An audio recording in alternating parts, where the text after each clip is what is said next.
అయోధ్య రామదర్శనానికి వెళ్లే భక్తులకు పర్యాటకులకు రైల్వే శాఖ ఒక తీపి కబురు చెప్పింది. అయోధ్య గాని కాశీ మహాక్షేత్రానికి గాని ముఖ్యంగా ఉమ్మడి తూర్పుగోదావరి జిల్లాల నుంచి వెళ్లాలంటే నేరుగా కాశీ మహాక్షేత్రానికి గాని అయోధ్యకి గాని ఇప్పటి వరకు డైరెక్ట్ గా రైలు ఉన్న పరిస్థితి లేదు.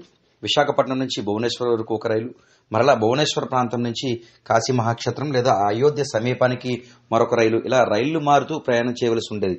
అయితే ఇటీవలి కాలంలో అయోధ్య రాముడి విగ్రహ పునఃప్రతిష్ఠ జరిగిన నేపథ్యంలో అయోధ్యకు నేరుగా మన ప్రాంతం నుంచి వెళ్లే విధంగా రైల్వే శాఖ ప్రత్యేక రైళ్లకు రూపకల్పన చేసింది. స్పెషల్ ట్రైన్ గా భావించింది. అయితే తొలుత ఇందుకు సంబంధించిన షెడ్యూల్ వదిలినప్పటికీ తాజాగా వదిలిన షెడ్యూల్ ఏంటంటే సామర్లకోట నుంచి ఉమ్మడి తూర్పుగోదావరి జిల్లాకు సంబంధించి కాకినాడ సమీపంలో ఉన్న సామర్లకోట నుంచి అయోధ్యకు సంబంధించి ఈ నెల 11వ తేదీన సామర్లకోటలో సాయంత్రం 5:30 గంటల ప్రాంతంలో ఈ రైలు ప్రారంభమవుతుంది. సామర్లకోట మీదుగా ఇటు తుని, అనంతరం విశాఖకు సంబంధించి అనకాపల్లి, తర్వాత విశాఖపట్నం, ఆ విధంగా అయోధ్య ప్రాంతానికి చేరుకుంటుంది. మరలా అయోధ్య నుంచి 14వ తేదీ ఏదైతే ఫిబ్రవరి 14వ తేదీన అయోధ్య నుంచి మరలా ఈ రైలు తిరుగుముఖం పడుతుందని తెలియజేశారు. ఎటువంటి పెద్ద స్టేషన్లకు వెళ్లకుండా ప్రధానంగా మన ప్రాంతంలో ఉండే స్టేషన్ల నుంచే అయోధ్యలో నేరుగా దిగి రాములవారి దర్శనం చేసుకునే విధంగా ఈ రైలుకు రైల్వే శాఖ అధికారులు రూపకల్పన చేశారని చెప్పుకోవచ్చు.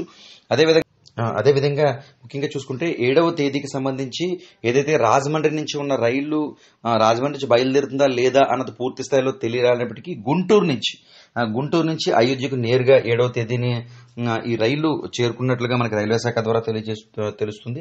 7వ తేదీన రేపు అనగా ఈ గుంటూరులో రైలు ప్రారంభమై అక్కడి నుంచి విజయవాడ తర్వాత ఆ రైల్వే స్టేషన్ ప్రధానంగా ఉన్న స్టేషన్లన్నీ చూసుకుంటూ రాజమండ్రి, సమర్లకోట, తుని మీదుగా ఈ రైలు కొనసాగుతుంటుంది. తిరిగి మరలా అయోధ్యలో 10వ తేదీ ఏదైతే 7వ తేదీ స్టార్ట్ అవుతుందో తిరిగి మరలా రిటర్న్ ప్రయాణం అనేది 10వ తేదీ 2వ నెలలో 11:20 ఉదయం అయోధ్య స్టేషన్ లో ప్రారంభమై మళ్లీ తిరిగి ప్రయాణం ఈ రైలు పడుతుంది. రైల్వే శాఖ ఇప్పటి వరకు అధికారికంగా ఈ స్పెషల్ ట్రైన్స్ అనేవి 2 రైళ్లు రూపకల్పన చేసినట్లుగా రైల్వే శాఖ ప్రత్యేకంగా బోర్డులు సైతం ఏదైతే కేంద్రాలలో రైల్వే స్టేషన్ లో ప్రత్యేక బోర్డులు కూడా ఏర్పాటు చేశారు. దీనికి సంబంధించిన సామర్లకోట నుంచి అయోధ్య వెళ్లే రైలు నెంబర్ 07218 గా, అదేవిధంగా గుంటూరు నుంచి అయోధ్య వెళ్లే రైలు 07215 గా రైల్వే శాఖ తెలియజేసింది. ఈ నేపథ్యంలో ఇంకా ఏదైతే ఇప్పటి వరకు ఇతర ప్రాంతాల నుంచి ప్రధానంగా కేంద్రాల నుంచి రైళ్లు చేర్పులు మార్పులు చేసుకుంటూ 2 రైల్వే స్టేషన్లలో దిగుతూ వెళ్లాల్సిన పరిస్థితి లేకుండా నేరుగా అయోధ్య వెళ్లే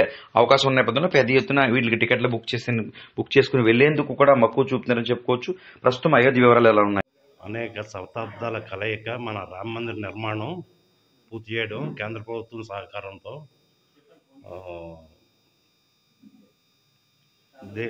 ఈ రామ మందిర ప్రాజెక్టు గురించి అనేక రైళ్ళు మన ఎస్పెషల్లీ రాజమండ్రి, సామర్లకోట, తుని, పిఠాపురం మొదలగు స్టేషన్ నుంచి ట్రైన్లు వేయడం జరిగింది ప్రత్యేక ప్యాకేజీతో.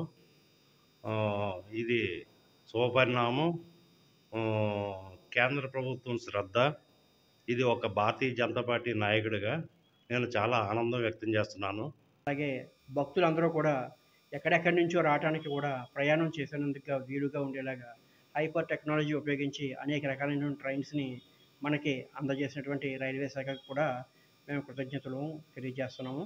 అలాగే ఈరోజు ఏదైతే రామ మందిరం నిర్మాణం జరిగి అక్కడ ఎంతో పెద్ద ఎత్తున సభ ఏర్పాటు చేసి ఓపెనింగ్ చేశారో అక్కడికి భక్తులందరూ రావడానికి ఈ ట్రైన్స్ అనేక రకాలైనటువంటి ఊళ్ళ నుంచి అనేక రకాల రాష్ట్రాల నుంచి కూడా బయలుదేరడానికి రైల్వే శాఖ పూనుకొని హైపర్ టెక్నాలజీతో స్పెషలైజేషన్స్తో ప్రయాణికులకి ఎటువంటి ఇబ్బందులు లేకుండా మంచి సౌకర్యాలు ఇచ్చి వారిని చక్కగా ఆ దర్శనానికి ప్రయాణం చేసేలా చేసి మళ్ళీ తిరిగి వారి గమ్యానికి వారు చేరుకునేలాగా సహకరిస్తున్న రైల్వే శాఖకు నా ధన్యవాదములు. సెంట్రల్ గవర్నమెంట్ వారు కూడా మరి ప్రత్యేక రైళ్లు ఈ రామ మందిరం ఓపెనింగ్ అయిన తర్వాత కూడా ప్రజలను ఉద్దేశించి సెంట్రల్ గవర్నమెంట్ వారు కూడా మంచి ట్రైన్స్ మరి వేయడం జరిగింది. దీన్ని ప్రజలందరూ కూడా సద్వినియోగం చేసుకుంటారని నేను కోరుకుంటున్నాను. ఉమ్మడి జిల్లాల్లో మనం గోదావరి జిల్లాలో కూడా ఉండడం అనేది మనకి చాలా ఆనందకరంగా ఉంది. ఉమ్మడి జిల్లాలు అంటే మన వైజాగ్ నుంచి రాజమండ్రి, పిఠాపురం, అన్నవరం, తుని, ఇలాగే అనకాపల్లి ఈ జిల్లాలంటికి చూడడం మించి మనకి వెళ్ళడం అనేది నాకు కూడా చాలా ఆనందంగా ఉంది. ప్రజలందరూ గమనించి ఈ ట్రైన్స్ ఎప్పుడొస్తున్నాయి ఏంటనేది చూసుకుని మరి అయోధ్యకి మనకి ఇంత సహకారం చేసిన సెంట్రల్ గవర్నమెంట్ వారికి కూడా ధన్యవాదాలు తెలుపుకుంటూ నేను సెలవు తీసుకుంటాను.